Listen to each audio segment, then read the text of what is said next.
The following is a fan-based discussion. All properties discussed are property of Toei Inc., Bandai, Hasbro, and Subaru Productions. Hello everybody, and welcome back to a new episode of First Impressions. A month later than what we usually do, because True. everything happened at one time. Because Marcus was in Japan, but he's back now, and so we have watched the first 7 episodes of Kamen Rider Gotchard. Marcus and Jacob here with our first impressions. So, shall we start with the opening? I like the opening. I like the opening a lot. It's really, really good. Back on Kimmy Story is the name of the song, and I really like this one. I like the bass suit. I like it was one of those things where it's just like I knew seeing it in motion would be better, and I like what they've done with that. I'm still not a huge fan of the way the suits look, but they're not as bad as the first screenshot that I saw. I think the main thing is I just wish a lot more of them had a bottom. It's just really top heavy. It's very top heavy, and there's a lot of empty space, a lot of empty black space, especially on the Hopper Liner one. I have nothing else positive to say about this show. Oh, wow. I mean, zero. I do not like this show at all. It feels so corporate. It's like, look at all these collectibles. You got to buy all these various card packs to get all the things. And sometimes you get like a special edition of the card. His name is Kamen Rider Gotchard, so there is definitely a gotcha element to everything at play. And all the Kimmies are just Pokemon. I was gonna say it's very. It's kind of like Kamen Rider Wizard meets Pokemon meets Yu-Gi-Oh meets a gotcha collectible game. There's definitely elements of all that in play, I feel. And it's sad because once again, like I was hoping after Geats we would end up having something that I'm just like, all right, I'm into it. But we're back to like Saber Revice levels where I'm just like, oh my goodness, wow! I don't think this show's that bad. I do. I despise this show in all honesty. I hate the main character. I despise him. The main girl, Rene, no personality. There's nothing about her. And, like, I would be a little bit more interested in Spanner, and I think he's probably the only one that I'm just like, okay. But everybody else, I don't feel anything. There's nothing catching me with this show.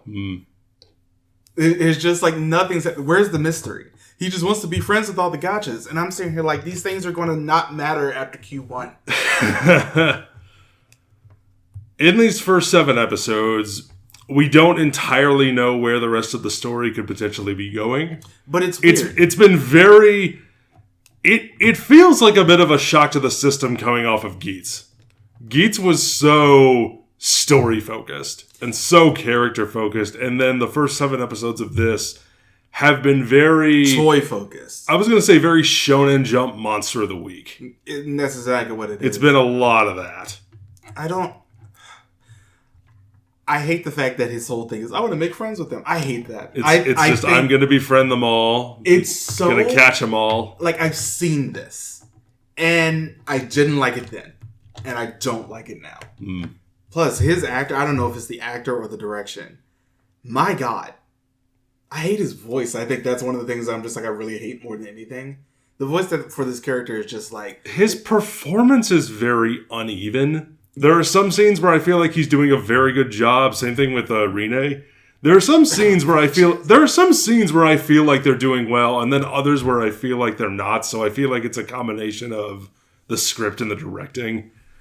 I don't think the writing is that good so far. No, the writing is definitely not helping because characters' motivations and entire personalities, especially for Rene, it seems to change every other scene. Which is the weirdest thing, because this is the guy who, I believe, wrote Nexus. He was one of the writers of Nexus. This is the 2 writers on this show. This is their first time as head writer on something, but they have worked on... one of them has worked on Ultraman before. The other one has worked on various other Toku before. I believe he's mostly written writer. The Ultraman writer has written for writer as well. But, yeah, Rene's character, It's confusing so far. I don't think it's bad. She's not well characterized. No. And I think the reason for that is her personality kind of seems to go back and forth between sympathetic and sympathetic and caring and like uncaring and aloof between scenes. So there hasn't been a consistent through line yet. I think the thing, I think that comes down to the script. And this isn't just me coming off of Geats. I think it's coming off a lot of other shows. I'll say even Revice did this. 01 especially did this. I'm mostly just keeping this to the Reiwa era. Mm-hmm. Where's the mystery? There was no hook at the beginning of this show to keep you invested. And I'm just like, where is the mystery that really makes you want to just like, oh, what's going to happen next? I don't give a damn about what happens next in this show. I watched these first seven episodes and I was just like, I think I'm going to be done with this until we had to review it. I'm not going to watch it anymore. I think the mystery in this is more of the hook of what's going to happen next and what card are we going to see next? And that's what form are we going to see next? Like so that's boring. What they're hooking us with. And you know, not to spend this whole thing talking about Geats, but Geats hooking us right away with what is this game? Who are these people? Somebody just died. Somebody just died. Which is weird because somebody just died at the beginning of this show, and I was just like, and. Because they don't dwell on that, like, at all. This dude just died in front of you. Yeah, he died in front of it, but, you know, we don't know who he is. But by that I mean, like, we the audience and neither our hero as well. Apparently it's Renee's dad. We found that out a little bit later. Yeah, find it a little bit later. But I'm just like... But she calls him she's like, that man is a traitor. Ignore everything he says. And then the next time she's talking about him, she's like crying and sad because she misses him. And somewhere he's smiling. I just know it. It's like, this is very tonally inconsistent for this. That's very inconsistent character writing. Nothing's keeping me invested. And it's such a waste. I wish it did. I really wish that it did. But something told me when like we got those first couple of previews and I heard his voice. I mean, I don't want to harp on his voice because I know that's something you sort of can't change as much. I mean, you can, but you can't. It reminded me of Takaharu from the Ninja. And you know how I feel about that your show. Least favorite. So I'm just like, I immediately don't like this. And nothing in this show has kept me from being, I don't like this. This feels like supreme executive meddling because... We want money. This is an easy way to get money. Pokemon, collectible cards. I don't care about the wrestling. We instantly start up. Here's the thing. I actually liked the wrestling episode. I hated it. I liked that episode, if only because... I mean, now it's like I'm questioning whether or not I did. But like, I thought the episode was okay. I like the tag team aspect. I like the overall like story of that episode I thought was okay. And... the action was pretty good. The fact that it takes place in like a singular location or inside of a wrestling ring fighting the monster for the most part. That's cool. Wrestling in Tokyo was something I have been wanting to see for a very long time. Got a little bit of a taste of it in Goggle 5, which we'll be reviewing next week. But... I got a lot to watch that. I'm only on episode 6. But yeah. What's the secondary writer's name? Spanner... He's not a writer. He's not a writer. No. He's not considered a writer. Interesting. But his name is like, what, Spanner? Kurogane Spanner. Kurogane Spanner. Valvarad is his form name. Okay. So, you said he's the most interesting one so far. What is it? What is it about him that's like... It's personality. I think it's just him being a little bit more aloof just works in this case. And it's not like... Because, you know... One of my favorite writers, in all honesty, I don't talk about it that much, but I really love Gintaro. I think Gintaro from Forze is just like a great main writer. Mm-hmm. The main issue with this is Hotaro does not have the charisma. So Valvarad is the only one who really has any charisma anytime he's on the screen. Hotaro, it definitely feels very... He does feel like pulled off the shelf Shonen Jump character in the sense of he's very energetic, he's very upbeat, going to I want to make friends. I want to make friends with everybody and blah blah blah. Specifically the Kemis. I hate the toys. The two other students, I'm getting very much the vibes of the other monks from Ghost. Agreed. I'm getting very much the vibes of them. I'm like, I really hope you give something to do because one of them is the guy from Sket Dance who can only communicate through a tablet. Through a tablet or some sort of a computer program with a voice. And then the other one is like kind of a selfish girl who like she reminds me a little. They already have more personality, or at least more of a quirks than the monks from Ghost. But it's like I hope you give them. Something She reminds me of like a lesser version of Luca from Gotchard. Because she wants, she is doing this a lot of the time for money, and I'm just like, I can respect that. However, I can't respect anything in this show really. Teacher not really giving us much. The actual monsters themselves, I think there's some cool design work. The bird one in particular, I think had a really good design. Yeah, and in all honesty, he's probably the most interesting monster that we've had so far. I really absolutely, yeah. Because for anyone who hasn't seen it, the way it works is when it's first introduced, we have it's like human arms are like crossed over the chest and they're bound with like leather straps. And the suit actor is actually controlling the wings of the bird. Mm-hmm. And that's pretty much how it is for all of them. Mm-hmm. It's just... And it looks really cool. I don't like how we're going back to a Monster of the Week. It feels regressive. Yes, it does. It feels very regressive. Even after Revice, this feels really regressive. Because Revice, for as much as I detested that show, at least we were focusing on these two. Yeah. This time, because this is a dynamic we haven't had in Kamen Rider before. We've had like the multiple riders, but never where it's like essentially a demonic possession, one of whom is able to take physical form when they transform. So, so there's that dynamic of like trying to keep his appetites under control while trying to make sure we fight off the bad guys. So there's an interesting dynamic there at the start. And then this one, we do have, I like the hidden world. I like, we have like the school for alchemy. I hope they do more with that because, the female student, I'm freezing on her name, but Rene, thank you. No, the other one. Oh, I want to say Renge. Yeah, Renge. Renge Icho. So there is a moment, I think it's in the beginning of the 7th episode, where they capture the crab, Crab Kemi, and she mentions that her grades are doing poorly, so she wants to take credit for capturing this one. And I'm like, wait, so how are you graded exactly? So bringing up stuff like that and then not really addressing how it is that like grades are done. Also, this is like one of many alchemic institutions, what's the word I'm looking for? Educational institutions throughout the world that are designed to like combat this Kemi thing. And apparently they've gotten loose before and like destruction happened. Who knows? Yada. The teacher comes in and wipes all their memories. And yeah, they Men in Black everybody at the end with magic. God. It's kind of, alchemy is something that Toku hasn't really explored much of. We got a little bit of a taste of it in Wizard. Yeah. With the main villain's plan that was essentially to create the Philosopher's Stone. It was Father's plot from Fullmetal Alchemist. That's why we made that comparison.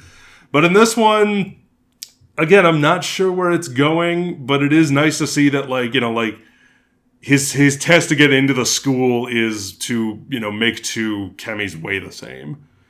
But it's also really stupid because they don't give him instructions on how. Yeah. And they're like, oh, you can only do it if you have this ring, or you can only do it if blah, blah, blah. But he passes it by asking them nicely, hey, you lose weight, hey, you gain weight, and it works. And then the teacher says, well, that's not how you were supposed to do that, but I will accept. It's like, how was he supposed to do it then? You didn't give him a ring. You didn't say, okay, now, now do this. Now, do the Macarena and, a la Fullmetal Alchemist and, law of equivalent exchange, change the mass. No, it's just like, you were supposed to do it a different way, but we will accept the way you did it. This also I like your spunk, kid. Of the first 25 episodes of Drive, when it was super toyetic and, they gave the cars personalities for some reason. God, it's the worst part of Drive, and I'm just like, oh, here we are again. Except this time worse. It feels very regressive. It feels exceedingly regressive. And it's confusing. And it's regression. And I'm just like, this wasn't the move. How do we feel about the villains so far? I don't. Although the little girl, I feel like she really enough has the most. She's great. Yeah, something about it. She's great. She has villain quality, and I'm just like, okay, girl, you better work. She's a great actress. The way she is and she's the oldest. The way she's pitching her voice, is great. I love her look the most. Just I love the eye makeup. Her lips are like 2 different shades. You got like deep red on one, black on the other. And she like almost every single time she's there, she's like swaying back and forth a little bit. I'm sitting here like something tells me when she gets older, she's going to be the moment. So I'm very excited for her. She's amazing in this. But for the rest she might be the best actress in the show so far. And then the other two, they're just sort of there. They are just kind of because they're the ones who are actually going out and being like, you're upset about something. How about you bond with this here monster and turn into a monster and go wreak chaos upon the world? Because that's pretty much all we get from them so far. It's very reminiscent of O's. Reminiscent of O's. It's reminiscent of Wizard. We shouldn't be going back. It's Kamen Rider iterating upon itself again. Yeah. I mentioned this in the Geats review, but yeah, once again, it's we're going back to Kamen Rider making a show about Kamen Rider. Yeah. Which, there's a lot of potential, I will say this, there is a lot of potential in here for it to be good, because I didn't hate these 7 episodes. I didn't love them, I didn't particularly like them, but like, I watched all of them like pretty passively, and I'm like, okay, there's a lot of problems, but I can see where this could go, I can see how they could fix this. I suffered through these 7 episodes. I did not want to watch anymore. I got to the end of episode 7 and I said, okay. Okay. I'm done. I wash my hands of this affair. I do want to mention one more thing about the villains, the 2 older ones. While I like their outfits, the veils... It's stupid. It was not...